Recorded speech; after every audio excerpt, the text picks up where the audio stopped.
नमस्कार मित्रों, मैं हूं डॉक्टर हरिनिवास। चैनल का नाम है संस्कृत साहित्य एवं संस्कृति। महाभारत की श्रेष्ठ कथाएं चल रही हैं। आप एक ऐसा कथा प्रसंग सुन रहे हैं जो किसी साहित्य में या अन्यत्र किसी जगह इस प्रकार से नहीं पाया जाएगा। ये भारतीय संस्कृति ही है जो आपको ये सिखाता है कि परोपकार के लिए, दूसरों के लिए व्यक्ति मन तो ठीक है, अपने तन को भी कैसे समर्पित कर देता है। माधवी के पिता ययाति ने उसको गालो नाम के ब्राह्मण को इसलिए दे दिया कि उनको अपनी गुरु दक्षिणा पूर्ण करनी है, और किस प्रकार से उस माधवी ने अत्यंत प्रसन्न मन से तीन तीन राजाओं के साथ संबंध बना करके तीन उत्तम पुत्रों को जन्म दिया। इसके बाद जब चौथा कोई ऐसा स्थान नहीं प्राप्त होता है जहां से कि और घोड़े प्राप्त हो पाए, तब गालो मुनि अत्यंत व्याकुल हो जाते हैं। वो सोचते हैं कि ये गुरु दक्षिणा कैसे पूर्ण हो। ऐसे में फिर उनको गरुण याद आते हैं। गरुण उनके पास आते हैं और उनसे कहते हैं कि जब कोई मार्ग ना मिले तो गुरु की शरण में जाना चाहिए। आपको अपने गुरु से ही इसका मार्गदर्शन लेना चाहिए। गालो को यह बात बिल्कुल सही लगी कि यहां कोई गुरु से झगड़ा तो है नहीं, भाई उनको दक्षिणा देनी है और दक्षिणा के लिए हम प्रयत्न कर रहे हैं। थोड़ा सा जिद और हठ जो हुआ था वो एक अपनी जगह है। गुरु ने भी ऐसी दक्षिणा मांग ली, ये भी एक अपनी बात है। वो गुरु विश्वामित्र के पास जाकर के पहुंच जाते हैं और उनसे कहते हैं कि गुरुवर 600 घोड़ाओं का इंतजाम हो गया है जैसे आपने मांगे थे, लेकिन 200 अश्व मुझे कहीं भी प्राप्त नहीं हो रहे हैं। तब विश्वामित्र कहते हैं कि गाधी की पुत्री सत्यवती से ऋचिक ऋषि ने विवाह करने की इच्छा जब व्यक्त की तो महाराज गाधी ने उनसे कहा था कि मुझे 1000 श्वेत वर्ण घोड़े और जिनका एक कान काला हो ऐसे चाहिए। यानी जो मैंने तुमसे गुरु दक्षिणा में मांगा है, ये कभी मेरे पिता ने ऋचिक ऋषि से ये घोड़े मांगे थे, और तब ऋचिक ऋषि वरुण लोक में जाकर के ये 1000 घोड़े लेकर के आए थे। तो ये 1000 घोड़े ही थे, लेकिन मेरे पिता ने जब इन घोड़ों को बेचा तो ये 3 राजा 200-200 घोड़े ले गए, और 400 घोड़े जो मेरे पिता के पास थे, एक दिन वितस्ता नदी को क्रॉस करते हुए, पार करते हुए, जिसको आजकल झेलम बोलते हैं, उस नदी में वो घोड़े बह गए। तो वो घोड़े तो मिलने ही नहीं थे, मिलने तो 600 ही घोड़े थे। ये हमारे पिता की अमानत थी, उन्होंने इन्हें बेच दिया था, मैं पुनः इन्हें प्राप्त करना चाहता था। तुम 600 घोड़े लेकर के आए हो, मुझे ये स्वीकार है। तब वो कहते हैं कि गुरुदेव, इस माधवी के साथ विवाह करके शुल्क के रूप में मुझे ये 200-200 घोड़े 3 राजाओं के पास से प्राप्त हुए हैं। उन्होंने 3 संतानों को उत्पन्न किया है। अगर आप भी वही शुल्क मान लें तो इससे एक संतान आप उत्पन्न कर लीजिए। इससे 200 घोड़ों के बराबर का मूल्य जो है वो मिल जाएगा, उतना शुल्क मुझे मिल जाएगा और मैं इस आपके ऋण से मुक्त हो जाऊंगा। फिर मैं शांति से तपस्या कर पाऊंगा। विश्वामित्र कहते हैं कि अरे भाई, तुम पहले ही इस कन्या को लेके मेरे पास क्यों नहीं आ गए? मैं सब घोड़ों के ऋण से मुक्त कर देता तुमको, और मैं ही इससे 4 उत्तम पुत्रों को जन्म देता। ये इतनी तेजस्विनी है, इतनी स्वरूपवान है, और इतने सुंदर सुंदर संतानों को इसने जन्म दिया है। मेरा सौभाग्य होता कि अगर मैं इससे अपने 4 पुत्र उत्पन्न कर पाता। विश्वामित्र उस कन्या का स्वीकार करते हैं और अष्टक नाम का पुत्र विश्वामित्र और माधवी के गर्भ से जन्म लेता है। गालो भी गुरु दक्षिणा अपने गुरु को देख करके परम संतुष्ट होते हैं, और अष्टक का जन्म होने के बाद माधवी पुनः गालव के पास आती है, क्योंकि यही उसकी शर्त थी। और गालव उसको लेकर के उसके पिता ययाति के पास जाते हैं और ययाति से कहते हैं कि महाराज, आप धन्य हैं, और आपकी ये पुत्री उतनी ही श्रेष्ठ है जिसने मेरी गुरु दक्षिणा का भार मेरे मस्तक से उतार दिया। मैं हमेशा के लिए आपकी इस पुत्री का आभारी रहूंगा। यदु, तुरु, आपको पता है ययाति के 4 पुत्र थे, ये एक अपनी कथा है। तो पुरु, यदु, ये सब जो हैं उस माधवी को लेकर के अपने पिता के आश्रम में पहुंचते हैं, और वहां महाराज ययाति अब अपनी इस पुत्री के स्वयंवर का विचार करते हैं। स्वयंवर का आयोजन किया गया है, बहुत सारे राजा आकर के एकत्रित हुए हैं। एक के बाद एक राजा के गुणों का बखान किया जाता है, एक एक राजा के बारे में बताया जाता है। लेकिन देखिए जीवन की विडंबना क्या होती है। माधवी को जो भी सुख चाहिए जीवन के, वो ऐसे श्रेष्ठ राजाओं के साथ और विश्वामित्र जैसे ऋषि के साथ रह करके उसने प्राप्त किए हैं। और उसको मालूम है ये संसार तो नश्वर है, नाशवान है, इन भोग विलासों का कहीं अंत नहीं है। और ऐसे में जब उसके स्वयंवर का आयोजन हो रहा था, बहुत सारे राजा उसको प्राप्त करने की अभिलाषा से वहां आए हुए थे। वो उन सब राजाओं को छोड़ करके ब्रह्मचर्य व्रत का पालन करते हुए वन में जाना तय करती है और एक तपस्विनी बन जाती, वन में चली जाती है। संतान चाहिए, संतान हो चुकी है। सुख चाहिए, एक एक राजा के पास से, जैसा कि वर्णन किया था कि कोई उसको लेकर के तरह तरह के सुखोपभोग उन राजाओं ने किए हैं। अब उसको कोई ऐसी अभिलाषा नहीं है। यही जीवन की सार्थकता है और यही जीवन का सच है। माधवी ने अपना जीवन गालो मुनि के लिए समर्पित कर दिया कि उनकी गुरु दक्षिणा पूर्ण हो जाए। लेकिन जब अब उसके पास यह अवसर था कि वो अपने लिए जीवन जी पाए, तो उसको लगता है कि नहीं, अब इस जीवन में कुछ जीने जैसा नहीं बचा है। और वो ब्रह्मचारिणी होकर के, तपस्विनी होकर के, तपस्वी का व्रत लेकर के वन में चली जाती है। इधर महाराज ययाति स्वर्ग में पहुंचते हैं। देखिए, जातस्य ही ध्रुव मृत्यु तो नियम है। महाराज ययाति बड़े पुण्य कर्मों के साथ स्वर्ग में पहुंचे हैं। उनको सर्वश्रेष्ठ स्थान की प्राप्ति हो, ये स्थिति है। सभी उनके आगे पीछे रहते हैं। लेकिन इंद्र को इस चीज का भय लगने लग जाता है। ऐसे में इंद्र कुछ ऋषियों मुनियों को उनके पास भेज देते हैं और वो उनकी प्रशंसा करते हैं।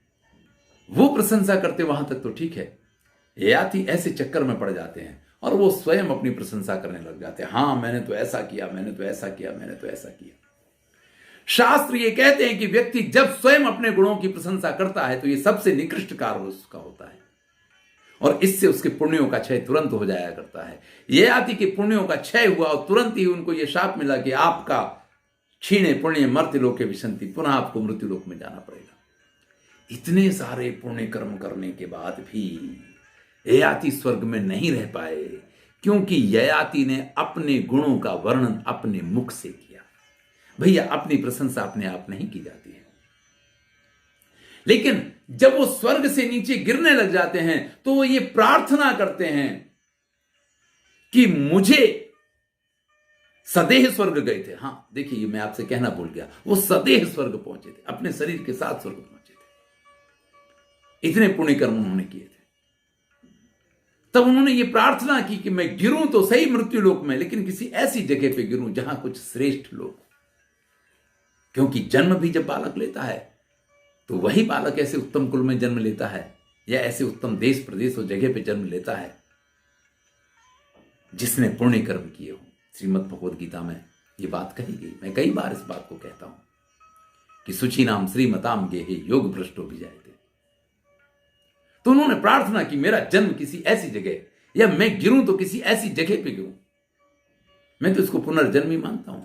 स्वर्ग से आप नीचे पृथ्वी पे आ रहे हैं तो ऐसे में वो महाराज ययाति नैमिषारण्य क्षेत्र में, जहां माधवी के ये चारों पुत्र वसुमना, प्रतर्दन, शिवी और अष्टक, ये चारों पुत्र एक यज्ञ का आयोजन करके बैठे हुए थे।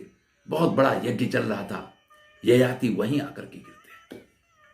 जैसे वो लोग इस प्रकार से ययाति को स्वर्ग से आया हुआ देखते हैं तो कहते हैं कि क्या बात हुई। तब ययाति कहते कि मेरे पुण्यों का क्षय हो गया है, इसलिए मुझे पृथ्वी पे आना पड़ा है। तो वो कहते कि चलिए हम आपको फिर से इसी प्रकार से इसी शरीर के साथ स्वर्ग में पहुंचाएंगे। अब ययाति तो इनमें से किसी को पहचानते नहीं है, इसलिए ययाति कहते हैं कि भाई, ना तो मैं ऐसा ब्राह्मण हूं जो आपके पास से दान स्वीकार कर पाऊं, और ना ही ऐसी मेरी स्थिति है क्योंकि एक बार जो कर्म किए उसका फल तो इस प्रकार से भोग रहे हैं। तो ना हम प्रतिग्रह धनो ब्राह्मणा क्षत्रियो हियम, मैं क्षत्रिय हूं, इसलिए इस प्रकार से आपके दान का स्वीकार नहीं कर सकता। आप अपने यज्ञ के पुण्यों का दान करके मुझे जो स्वर्ग में पहुंचाने की बात कर रहे हैं ना, तब तक वहां माधवी आकर के पहुंच जाती है, अपने पिता को प्रणाम करती है और पिताजी से कहती है कि नहीं पिताजी, ये मेरे पुत्र हैं चारों, आपके दौहित्र हैं ये, और दौहित्रों के पुण्यों पे उनके नाना का पूरा पूरा अधिकार है। इनको पूरा अधिकार है कि आपको पुनः स्वर्ग में भेजें। तब तक गालो मुनि भी वहां आकर के पहुंच जाते हैं और गालो मुनि जो हैं वो उनसे कहते हैं कि हे महाराज ययाति, मैं अपने जितनी तपस्या है उसके 8वें भाग से आपको स्वर्ग में पहुंचाने की क्षमता रखता हूं। मैं अपने पुण्यों का 8वां भाग आपको देता हूं, क्योंकि आपने मेरे साथ जो किया है वो तो कोई कर ही नहीं सकता है। और इस प्रकार से उन्होंने अपने पुण्यों का 8वां भाग दिया है। और चारों जो उनके दौहित्र हैं, उनकी पुत्री के पुत्र हैं, उन्होंने अपने अपने पुण्यों का जो आधान किया, यज्ञ का विधान शुरू हुआ। जैसे ही वसुमना ने कहा कि ख्यातो दान पति लोके व्याजहार नृपम तदा, जो कुछ मैंने इस संसार में श्रेष्ठ कार्य किए हैं उन सारे पुण्यों से मैं मेरे मातामह ययाति को स्वर्ग में भेज रहा हूं। वसुमना का यह कहना था कि महाराज की जो गद्दी लगी हुई थी पृथ्वी पे, वो पृथ्वी से ऊपर उठ जाती है। यत् फलम दानशीलस्य क्षमाशीलस्य यत् फलम यक्ष में फलमादाने तेन संयुज्यताम भवान। मैंने जो कुछ भी दान धर्म क्षमाशीलता या चारित्र से जिससे भी मैंने जो जो श्रेष्ठ कर्म किए हैं वो सारे श्रेष्ठ कर्मों के फल मैं आपको देता हूं। इसी प्रकार से प्रतरदन ने अपने पुण्यों का दान किया है, महाराज शिवी ने अपने पुण्यों का दान किया है, और अष्टक ने अपने पुण्यों का दान किया है। और महाराज ययाति का जो वो आसन है, वो सिंहासन सीधा फिर से स्वर्ग में पहुंच जाता है। स्वर्ग में सभी उनके स्वागत के लिए खड़े हुए हैं, क्योंकि इस समय वो इतने पुण्यों का अर्जन करके आए हैं। अब वो ब्रह्मा जी से पूछते हैं कि महाराज, मैंने पहले बहुत सारे पुण्य किए थे, ऐसा क्या मुझसे हुआ कि जिसके कारण मेरे पुण्य एकदम से क्षीण हो गए और मुझे इस प्रकार से मृत्यु लोक में जाना पड़ा। तब ब्रह्मा जी ने कहा कि भैया, अहंकार जो है वो व्यक्ति को डुबा देता है। आपको बहुत अधिक अहंकार आ गया था कि आपने बहुत पुण्य किए हैं, आपने बड़े श्रेष्ठ श्रेष्ठ कार्य किए हैं, लेकिन जीवन में अहंकार नहीं करना चाहिए। इसलिए आपने जो भी कर्म जीवन में किए हो उन कर्मों पे आप गर्व कर सकते हैं, लेकिन उनका अहंकार अगर आप पाल लेंगे तो जीवन में सफलताएं नहीं मिला करती हैं। आपको फिर से वहीं से एबीसीडी शुरू करनी पड़ेगी अगर आप इस प्रकार का आचरण करेंगे। ब्रह्मा जी के समझाने से तुरंत ही ययाति की समझ में यह बात आ गई कि आज के बाद महाराज कभी भी अपने किए हुए कर्मों का स्वयं गुणगान नहीं करूंगा। नारद मुनि दुर्योधन से कहते, नायम माने न राजर से ना बलेन न हिंसया न साठ्येन न मायाभिर लोको भवति शाश्वता। भाई, ये संसार जो है ना, ये ना तो मान से अभिमान से, ना बल से, ना हिंसा से, ना शठता से, ना माया से, किसी चीज से भी इस संसार में शाश्वत रूप से नहीं रहा जा सकता है। इस संसार में शाश्वत रूप से सिर्फ आपका यश आपको जीवित रख सकता है। इनमें से कोई चीज आपको जीवित नहीं रख सकती है। आप श्रेष्ठ कार्य करें, आप यशस्वी बने, आप गलत मार्ग पे ना चलें, आप उत्तम आचरण करें, तो ही इस संसार में आप शाश्वत रूप से जिंदा रह सकते हैं, तो ही आपका धर्म शाश्वत हो सकता है। नारद जी कहते हैं, एस दोषो अभिमाने ने पुरा प्राप्त हो ययातिना।